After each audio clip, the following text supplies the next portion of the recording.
buenas tardes, soy Rubén Fidalgo y el protagonista de hoy en los coches clásicos de autocasión es este Renault 9.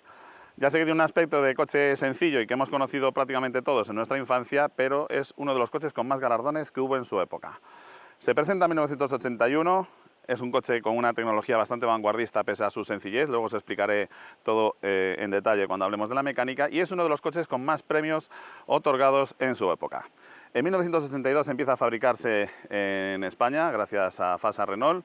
En 1982 también gana el premio a Mejor Coche del Año en los Estados Unidos. Habéis oído bien, en los Estados Unidos. Es uno de los pocos coches europeos que tiene un galardón como Mejor Coche del Año en los Estados Unidos. Luego os explicaré por qué.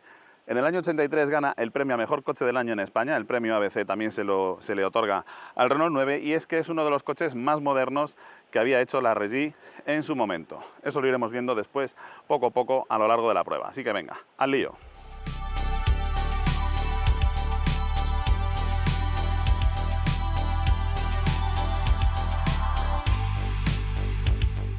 El diseño del Renault 9 es obra de Robert Opron, uno de los mejores diseñadores en su momento.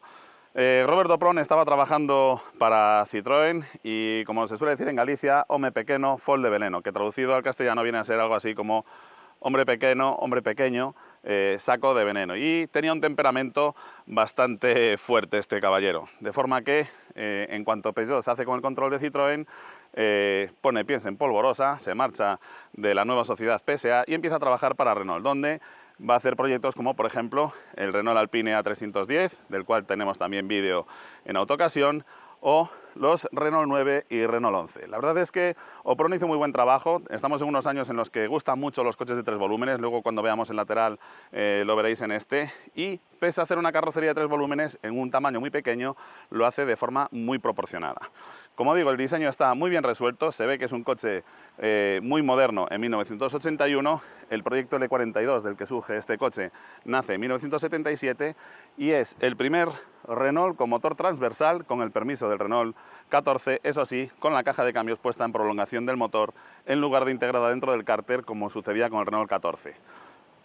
Una forma de construir el motor que era muy parecida a lo que había hecho Mini, del cual también tenemos un vídeo. El frontal, muy clásico, faros cuadrados, eso sí, bastante bien enrasados con la calandra, una calandra muy simple con una rejilla que recuerda un poco al Renault 18 y parachoques de plástico, habiendo sido Renault la primera en introducirlos con el R5.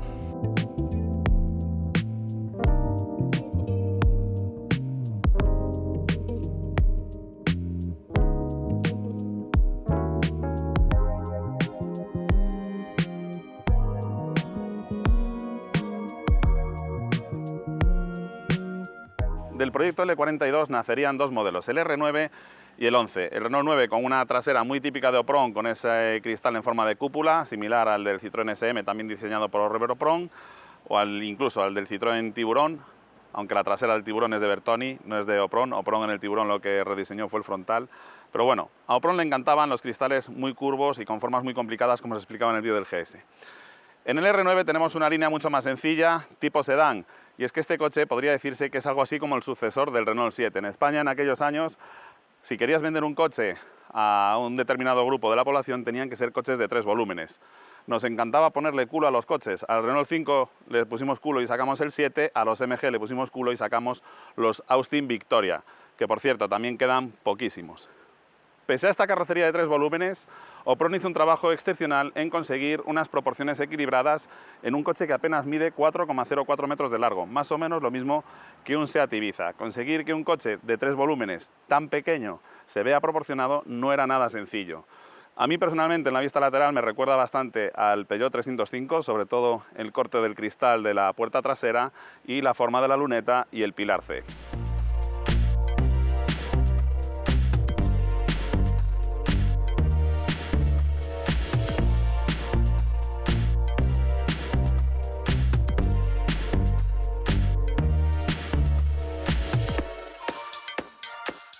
Más detalles de esa obsesión por Robert Opron en la aerodinámica los tenemos en las manillas de las puertas, que quedan prácticamente enrasadas, como podéis ver aquí. Esto ya lo había hecho con el restyling del Citroën Tiburón, y en el Citroën SM también había hecho unas manecillas que apenas sobresalen de la carrocería para mejorar la aerodinámica. La aerodinámica era muy importante en esta época y también el peso del coche, y es que en 1973, con la primera crisis del petróleo, y a finales de los 70, con la segunda gran crisis energética mundial, lo que se busca es que los coches, además de aerodinámicos, pesen lo menos posible, de forma que se utiliza un acero mucho más fino que hasta entonces para hacerlos más ligeros. ¿Cómo hacer que las chapas de las puertas no se deformen simplemente con apoyarse sobre ellas siendo tan delgaditas? Bueno, pues introduciendo todas estas nervaduras y estas molduras laterales que le dan rigidez a la carrocería. En cuanto a peso, pues este coche, que es el diésel, está en el entorno de la tonelada, mientras que las versiones de gasolina, con una mecánica más ligera, están en el entorno de los 900 kilos.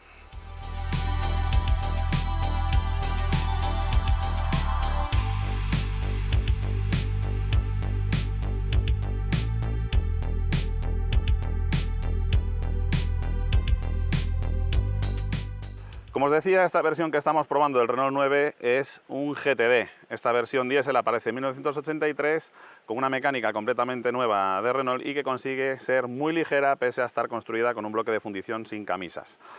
Rinde 55 caballos y se diferencia del resto de la gama del Renault 9 porque tenemos la inscripción GTD en el pilar C, ese fileteado que os comentaba.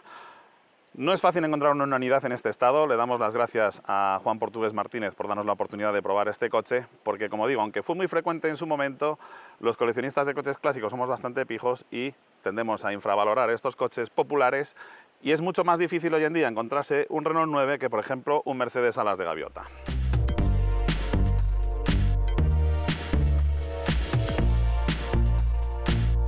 El proyecto del Renault 9 y del 11 va en paralelo, pero el R11 llegaría algunos años más tarde al mercado, más o menos a finales del 83-84. Y aunque el R11 es muy redondito en la parte trasera, el R9 es todo lo contrario, es un coche con unas formas bastante angulosas y cuadradas. Esto me va a permitir aprovechar muy bien el maletero. Llegamos a los 400 litros, que no está nada mal en un coche que apenas mide 4 metros de largo, y eso sí, las formas son bastante típicas de la época. Hay modelos muy parecidos, como por ejemplo el Peugeot 305, del que aquí en España apenas llegaron unidades por los cupos de importación y porque hacían que el coche se encareciera muchísimo. Unos grupos ópticos bastante grandes y este indicativo de 5 velocidades en este GTD que la traía ya de serie. Las primeras versiones de gasolina venían con caja de cambios de 4 velocidades, salvo los acabados más altos que incorporaban esa quinta velocidad.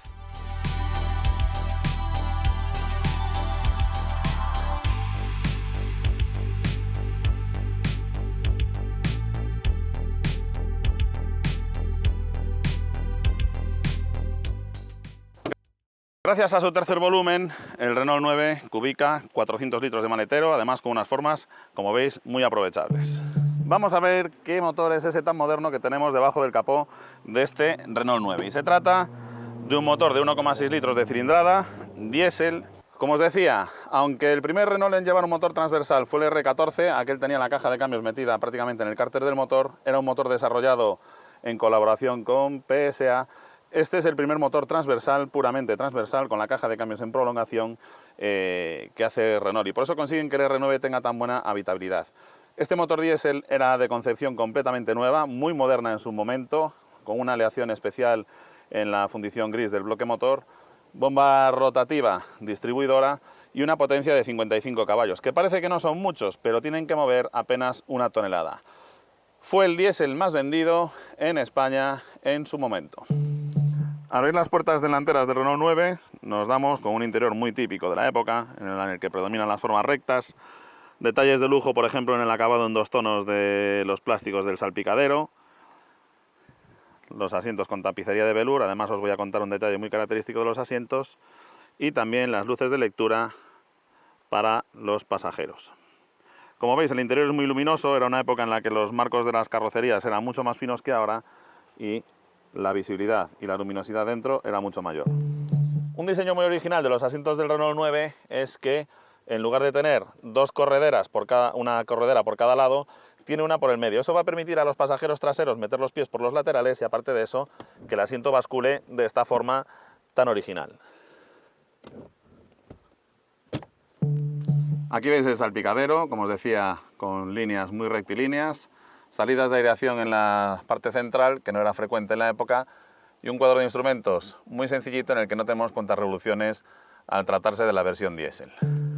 Entre los lujos poco frecuentes tenemos el sistema de regulación de altura de los faros desde el interior, reostato para la iluminación del salpicadero, y en el cuadro de instrumentos, aunque como decía antes no tiene cuenta de revoluciones, sí que tenemos un indicador del nivel de aceite. Cuando ponemos el contacto nos indica, si el coche está horizontal aquí, cuál sería el nivel de aceite. En la consola central tenemos un reloj digital, los mandos del warning, del antinila trasero y la luneta térmica, climatización, el radio cassette y la palanca de cambios de 5 velocidades. Sentado en el puesto de conducción, el asiento es muy confortable, la vista es muy buena y los mandos principales me quedan bastante a mano. La verdad es que el habitáculo es pequeñito, es un coche muy compacto y nos queda todo muy a mano y la instrumentación súper visible.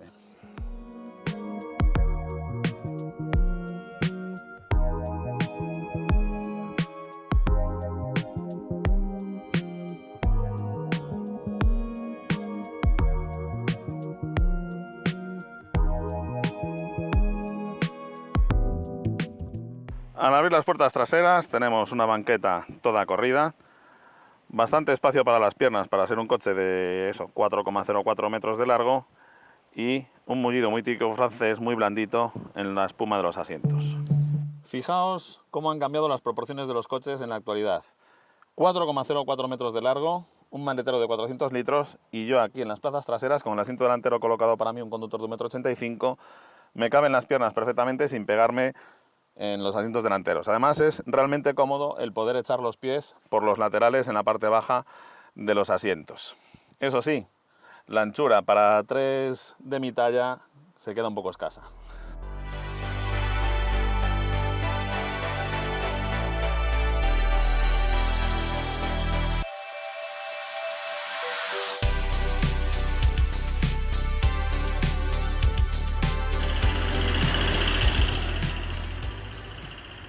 Muy bien, pues vamos a dar una vuelta en este Renault 9, vamos a esperar a que se apaguen los calentadores, es un diésel, hay que darle tiempo a que respire y en cuanto los calentadores han calentado, esto arranca al toque.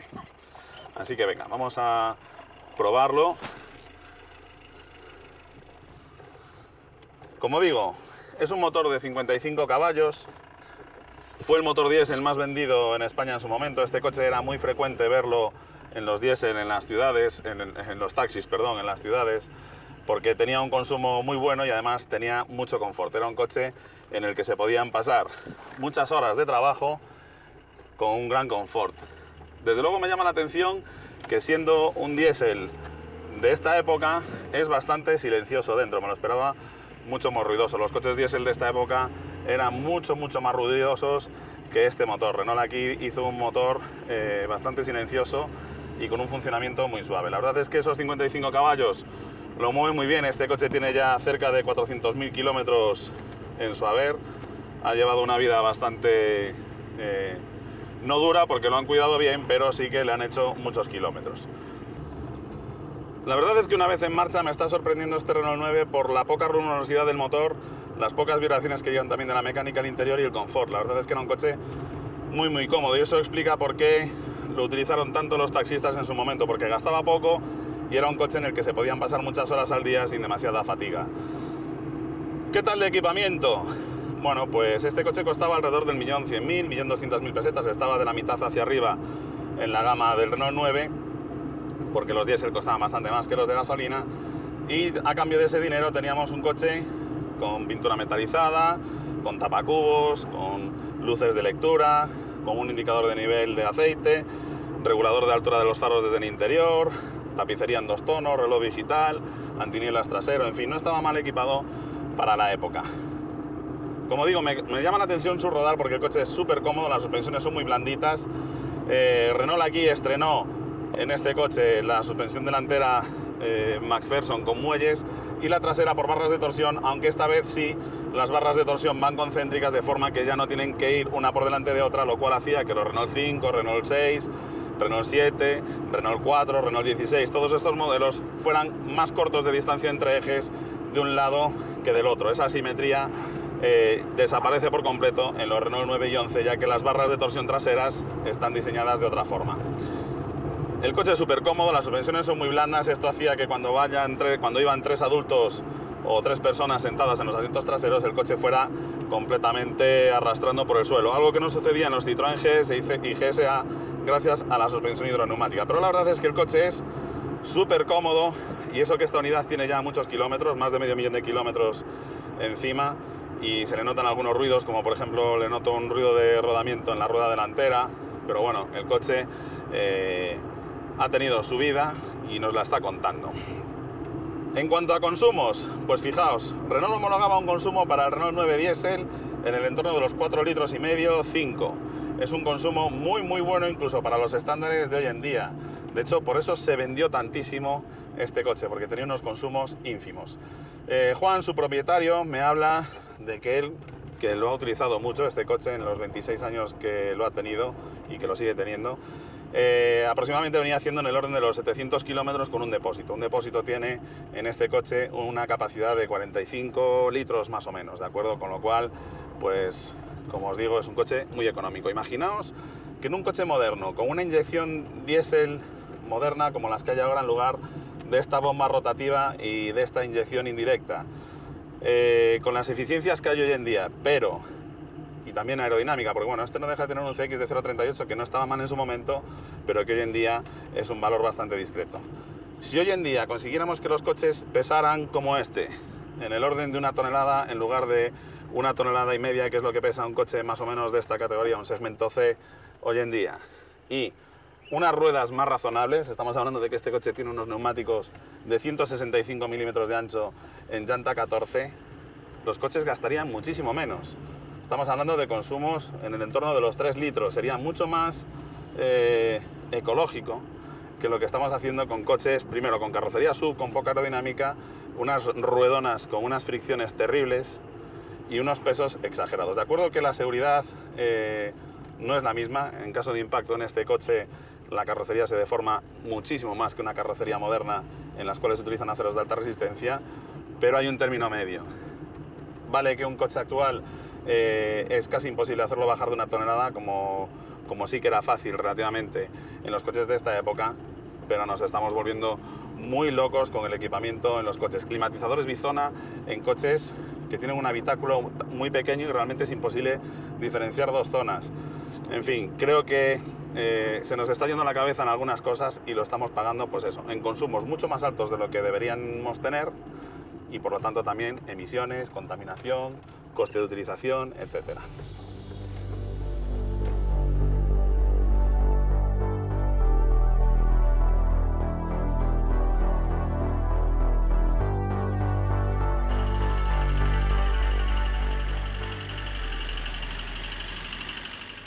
Muy bien, pues llegamos casi al final de esta videoprueba del Renault 9 GTD. Le agradezco a Juan una vez más que nos haya prestado este coche. Insisto en que no es nada fácil encontrar un Renault 9 en este estado en la actualidad.